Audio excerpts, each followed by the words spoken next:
Di masa pandemi kayak gini, kalau kita mau beli mobil ya, kita tuh harus benar-benar cermat memikirkan budget ya. Nah, kalau kalian mau beli mobil di budget sekitar 80 jutaan, punya fitur yang lengkap, BBM yang irit, dan juga mungkin spare part yang murah. Nah, di samping kita ini sekarang ada Toyota Vios generasi kedua, dan kali ini aku akan ngasih tahu sama kalian 7 hal kelebihan dan kelemahan yang perlu kalian ketahui sebelum kalian beli Toyota Vios generasi kedua ini. Seperti apa? Kita mulai dari yang pertama.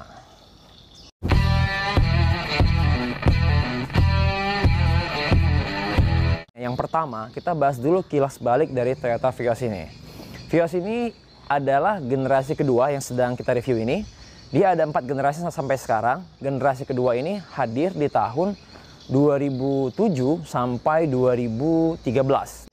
Nah, dia ada varian G, varian E, dan juga varian G TRD. Jadi dia ada 3 varian. Vios ini juga dikenal sebagian banyak orang itu sebagai mobil taksi limo ya, yang dikeluarkan oleh Bluebird.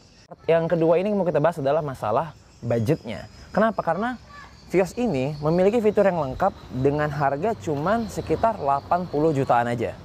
Untuk harga 80 jutaan, kalian udah punya Vios kayak gini dengan fitur yang lengkap. Nanti fiturnya akan kita bahas di poin berikutnya. Dan harga jualnya juga stabil gitu ya. Dan yang paling penting, spare partnya itu melimpah di mana-mana. Karena dia memiliki substitusi atau pengganti yang banyak seperti juga yang dimiliki oleh Limo. Udah gitu, Vios ini juga diimpor dari negara Thailand. Jadi mobil ini yang masuk ke Indonesia itu dalam bentuk build up, CBU ya. Jadi dia bukan dalam bentuk lokal atau CKD. Nah, yang ketiga kita sekarang mau ngomongin tentang kelebihan yang tadi aku sampaikan. Kalau yang pertama tadi kita bahas tentang sejarahnya, yang kedua kita bahas tentang harganya yang murah. Nah, yang sekarang kita bahas tentang kelebihan dari fitur-fiturnya. Apa aja fitur-fiturnya yang membuat mobil ini jadi lumayan istimewa di harga 80 jutaan. Kalau dari luar kita lihat, dia lampunya, dia sudah menggunakan lampu LED. Nah, kelihatan nih sekarang lampunya LED warna putih ya. Jadi, dibandingkan pesaingnya, ini udah salah satu hal yang bagus ya, karena sudah menggunakan lampu LED yang terang. Nggak cuman itu, dia juga udah pakai fog lamp. Jadi bagian depannya dia udah bagus lah ya gitu. Sekarang kita ke bagian belakang. Nah, untuk bagian belakang, lampu belakang bentuknya seperti ini. Dia punya reflektor yang lampunya juga bisa hidup dan nyala ya. Jadi lampu reflektor belakang ini bisa kalian matikan dan kalian hidupkan. Dia juga punya sensor parkir 2 buah di bagian belakang. Sekarang kita lihat bagian sampingnya. Nah, dan kerennya mobil ini ya, untuk harga 80 jutaan dan merek terkenal seperti Toyota, dia sudah menggunakan keyless ya. Jadi kuncinya seperti kalian lihat, dia udah nggak pakai gagang kunci lagi, kita tinggal tekan aja. Dan untuk masuk mobilnya, dia udah keyless entry. Jadi kalian tinggal meletakkan tangan di sini aja untuk membuka mobil ini. Contohnya kayak gini ya. Nah, maka kita tinggal masuk aja. Sekarang kita lihat bagian dalam. Nah, untuk bagian dalam, selain kelebihan yang bagian luar tadi, dia juga udah pakai spion lipat ya, otomatis ya, retract otomatis. Cuman dia belum auto folding, jadi kalau dikunci dia belum melipat otomatis. Nah, yang berikutnya adalah mobil ini juga dilengkapi dengan tombol audio steering switch. Jadi kalau kalian mau ganti-ganti lagu ataupun siaran radio, kalian mudah ganti dari sini. Ini juga fitur yang baik di mobil ini. Udah gitu dia pakai start stop engine.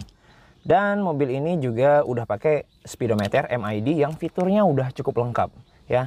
Di sini kita bisa lihat fitur-fitur di sini tuh. Dia udah ada kayak average kilometer per liter, lalu ada range sisa berapa kilometer lagi. Lalu dia juga ada odo, dia ada trip A, trip B. Dan dia udah cukup lengkap untuk odometernya. Dan ini adalah fitur yang sangat baik di Vios ini.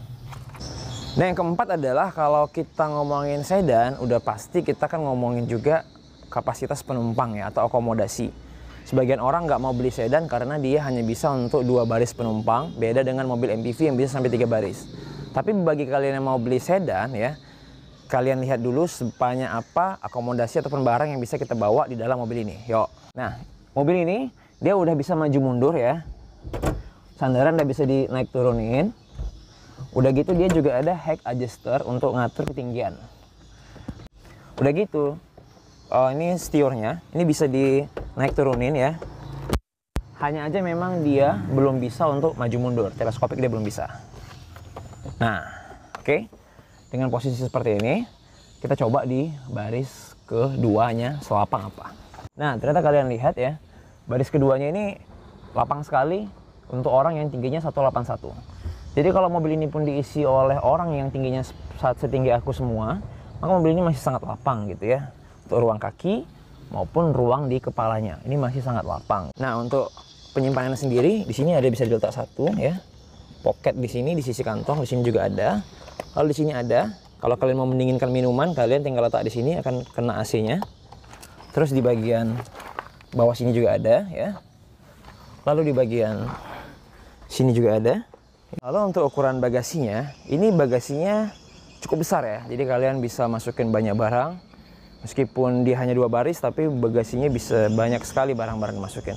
Dan ada satu hal yang penting juga dari mobil Vios ini, dimana waktu pesaingnya itu uniknya dia nggak bisa memasukkan barang dari dalam mobil.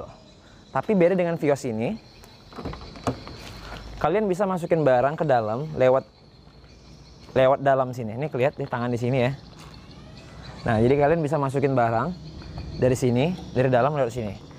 Jadi ini adalah fitur simple yang cukup berguna gitu. Dan satu kelebihannya jadinya muatan bagasinya semakin menjadi lebih banyak karena dia bisa ke arah dalam untuk menyimpan barang-barang. Nah, yang berikutnya, yang kelima yang mau kita bahas adalah kalau mau beli mobil di masa pandemi kayak gini, selain tadi harga murah, spare part murah, fitur-fitur lengkap, ada hal penting lain yang harus kita bahas, yaitu BBM-nya. Karena banyak juga mobil yang harganya murah, fiturnya lengkap, tapi BBM-nya dan pajaknya itu mahal. Nah, lalu bagaimana dengan si Toyota Vios ini ya? Kita lihat pajaknya dulu ya. Nah, untuk mobil ini ya, pajaknya itu harganya itu sebesar 3 juta kurang lebih ya, 3.060.000 ya. Ini 3.060.000. Jadi pajaknya 3.060.000, nggak terlalu mahal dibandingkan dengan Toyota Altis yang mungkin di tahun 2008 harganya sekarang 100 juta dan dia pajaknya sekitar 4,5 juta. 1,5 juta kalau dibagikan 12 bulan itu sama dengan sekitar 150.000. Udah lumayan kan buat BBM kalian ya. Jadi itu pajak juga mempengaruhi gitu. Nah, selain itu untuk BBM-nya sendiri, kalian bisa lihat ini di multi information display ya. Di odometernya ini bisa kalian lihat kalau dia itu selama aku bawa kurang lebih sekitar 132 kilo ya. Sekitar 132 kilo rute dalam tol ya, ada sedikit dalam kotanya, itu menghabiskan BBM kurang lebih 15,1 kilo per liter. Ini cukup irit untuk rute campuran, memang kebanyakan di tol sih. Tapi mungkin untuk dalam kota dia mungkin sekitar 11 kilo atau 12 kilo per liter lah, harusnya seperti itu. Jadi untuk di masa pandemi, selain pajak yang murah, BBM yang murah seperti ini, yang irit, ini juga menjadi hal yang patut kita perhitungkan. Nah, yang keenam adalah dibalik semua kelebihan tadi, harus ada juga pasti kelemahan dari mobil ya. Nah, mobil ini memang memiliki beberapa hal yang harus kalian perhatikan kalau kalian mau beli Toyota Vios ini. Salah satunya untuk fisiknya ya, kalian perhatikan lampu. Karena lampu LED-nya ini atau HID itu sering putus sebelah. Dan untuk kalian ketahui bahwa harga lampu LED-nya itu cukup mahal ya. Itu harganya bisa sekitar jutaan gitu. Jadi kalian perhatikan lampu LED-nya. Nah, yang berikutnya karena dia berpenggerak roda depan, sering bermasalah di bagian kaki-kaki. Ya, kalau di mobil ini kaki-kakinya ada sedikit bunyi juga di bagian sebelah kiri, dan itu adalah permasalahan klasik dari mobil-mobil sedan gitu ya.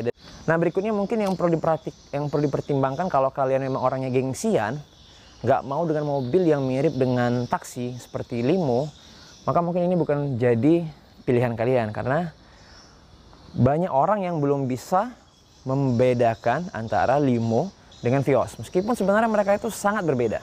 Nah, yang ketujuh adalah kesimpulan. Jadi gimana kesimpulan kita terhadap mobil dari Toyota Vios ini? Vios ini menurut kita di pandemi seperti ini, bagi kalian yang cari fitur lengkap, kabin lapang, juga bergaya, mewah, dan juga BBM irit, serta pajak yang nggak mahal, maka ini pilihannya karena aku bisa katakan bahwa untuk harga 80 jutaan di tahun 2007 ini adalah yang terbaik gitu. Tapi buat kalian yang mungkin merasa gengsi dengan image taksinya, maka ini bukan pilihan kalian. Jadi kembali ke pilihan, kebutuhan, pertimbangan, dan yang paling penting adalah budget di masa pandemi ini. Terima kasih telah menonton, klik like dan subscribe kalau kalian suka. Jangan lupa jaga kebersihan dan daerah ini jauh dari kerumunan sehingga kita nggak menggunakan masker ya. Doakan semoga COVID ini segera hilang dan semoga kita semua sehat-sehat selalu. Aku Rizky dari channelnya Rizky Akbar. Kita ketemu di video yang lainnya. Salam tujuh hal. Assalamualaikum warahmatullahi wabarakatuh.